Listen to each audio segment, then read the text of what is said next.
Hello YouTube, how y'all doing? This is my last video on this, I promise. All the proof you need will be in the description area below.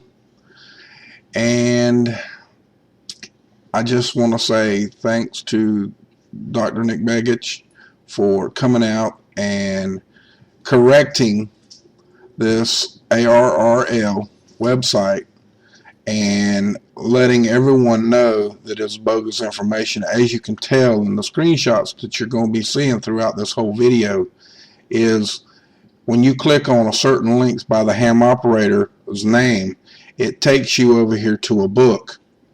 In my opinion, it looks to me as if it's a money gimmick. That's just my opinion and my take on it. So listen to this. Ground Zero, so glad to have him on the program. Earth Pulse Press. You can go to earthpulse.com, check out all the books and all of the things that have been written by Dr. Begich. And when Dr. Begich makes the rounds doing lectures and all kinds of things where he appears on television to talk about the HARP project.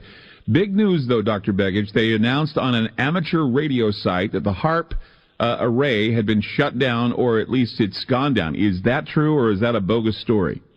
Well, you know, the story actually originated out of the Air Force, and it's kind of a misleading release, actually. What it said is that they have shut the facility down in May, and that it's the Air Force is planning to keep it shut down. The thing to remember is a couple things.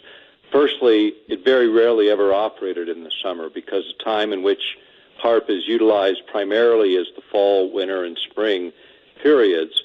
Secondly, the article said that the Air Force wasn't budgeting it, but it also said DARPA was. DARPA's got $8.8 million in the budget for this fall and winter, where it will be operating. Also, there's a number of private grants that fund it. And the other end of it is it's becoming less government operated. It's being shifted over to a contractor-operated, government-owned facility, and that contract is just not been let yet. It's being negotiated, I believe, with Aetna Inc. and maybe another company.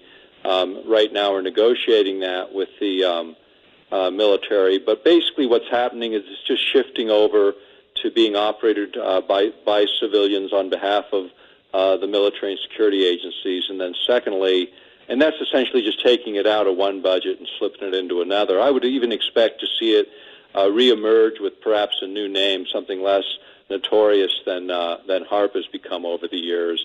But no, it's not really shut down. You might call it a furlough, part of the budget reductions, and I really would look at it that way. It is a furlough, just acknowledging what has traditionally been the case. It's not operating in the summer for the most part. So it's a furlough, image change, and probably a new exciting logo that will be on television everywhere.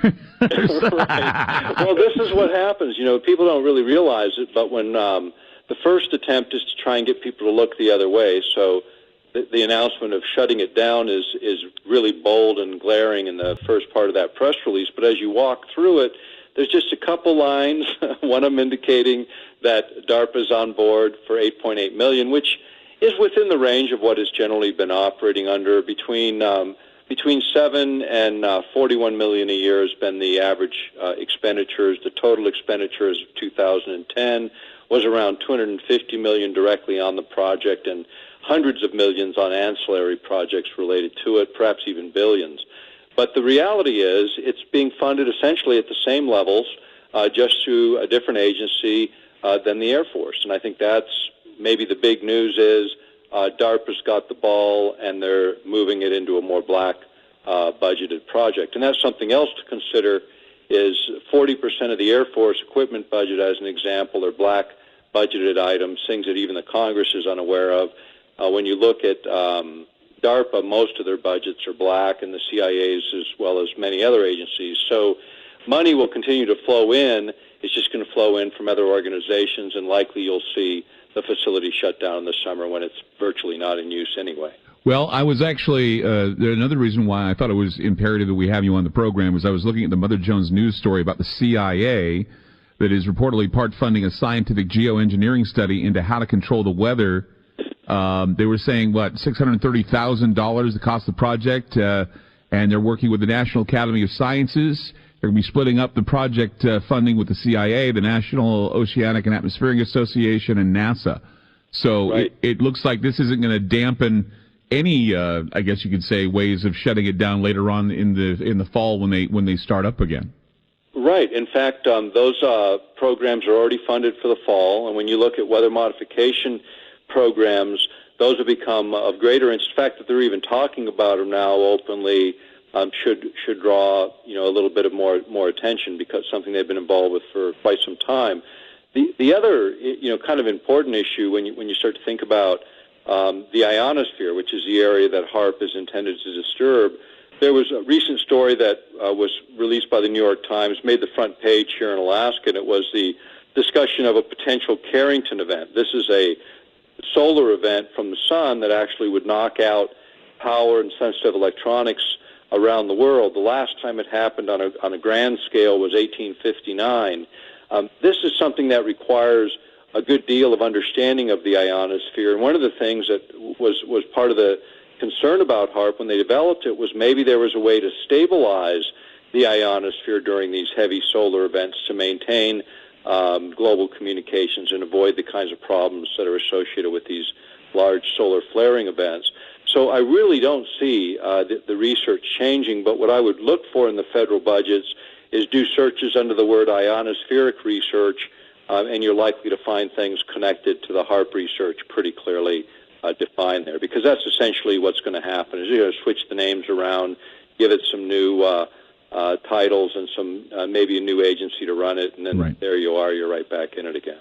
Well, that's some very vital information. In fact, as you say, once again, and I'm really surprised at this, and I think probably the audience probably has not heard this, but the reality is, and Dr. Begich is saying it, I'm saying it, no longer is it a big hush-hush secret that the CIA, DARPA, NOAA, NASA, they are all into the idea now of modifying the weather. They're into controlling the weather. They're doing it because they're thinking that geoengineering is going to be the answer to saving the planet from climate change. And right. Well, that's the excuse. Right. And it gives them a good cover to bring this technology forward. This video answers our questions, and these comments also add a little bit more to the questions.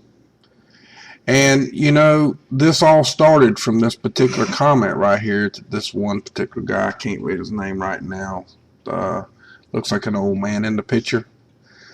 But the comment that's made here is actually blurting out something of his mouth that sounds like patriotic space to me. Whether it's him or not, I don't know and don't really care. But the point of it is this, folks. I didn't mean for this to happen this way, and I tried to get it to stop at the beginning before Dutch even got involved, but no one wanted to listen. So now it's come to this, and here you go. Sorry for that, and there's a little bit more of Nick Begich, and this is a very good conversation with a young lady that asked some very extensive questions, and if you want to go to see the rest, you'll have to go over to my blog and download the whole thing, or go to their blog, which is there too. So much love to y'all. Y'all have a good day, a good night, and this is the end of this. Much love to y'all. Have a great day, okay? Bye. Let's go to Sandy now, calling in from Maine, WVOM 103.9 FM. You're on with Dr. Nick Begich. Go ahead. Hi, Nick. Hi. I have a question for you. And Clyde, you had mentioned something earlier about why they're doing HAARP just for no reason at all. And if you could check this out, and maybe Nick has heard about it. It's NASA. It is signed by the chief engineer of NASA, and it is a PowerPoint presentation called Future Strategic Issues/Future Warfare, circa 2025. And he starts out in this PowerPoint talking about how rotten the United States is, 17% of the GPA, how 35% of the IT techs are graduating from Asia. And they go on talking about how they're going to do warfare, and HAARP is one of the things. Chemtrails is one. Geo, bio, psycho, cyber. biorhythm vibration warfare. They want robotics to be a common name by 2020s early. And I was wondering if you heard about that. They plan on, they said they want tech devices in all of the production places. So every appliance coming into homes will have this. And they put in quotes, in every home and foxhole. They said that humans are too slow, too big, and too mentally dull. Well, this is exactly what is happening. In fact, the Technology Review, this month's issue, which is the MIT Technology Journal, it's the July-August issue, talks about, as an example, predators and how much more they're being used. It's essentially a remote control aircraft where literally we can fight wars all over the world, and we do. And under this administration, more so than any other, in countries where we're not even engaged in warfare, we're utilizing these technologies. There was a paper put together in 1989 called The Revolution of Military Affairs and Conflict Short of War. It was by the U.S. Army War College. And what it discussed is the advent of all of these kinds of technologies that would replace bullets and bombs and the kinds of things that we're used to seeing in warfare with energy-based technologies that would affect information systems and ultimately the information system of the human operator, which is us. Those are the technologies that are being developed and the ones that we've been reporting on now. And really, they're here. I mean, this is the change. This is so profound of a change. It's like atomic weapons in the last century or gunpowder in Europe in the Middle Ages.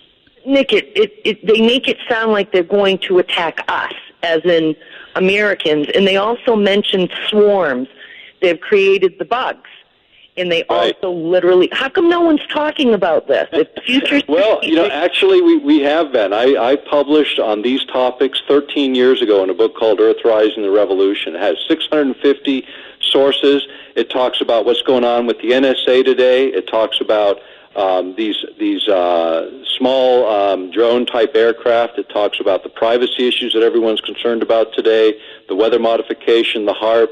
All of this has been in the literature. The problem is getting it into the mainstream, and it's taken all of these years to finally start to see some of that surface. And what it does is, I hate to say it, it proves us right, and that wasn't why we wrote it. We wrote it to hopefully stop it and change the direction in which we're headed. And I've not given up, and I think now with more and more people becoming aware of the technologies, and we are the target, ladies and gentlemen.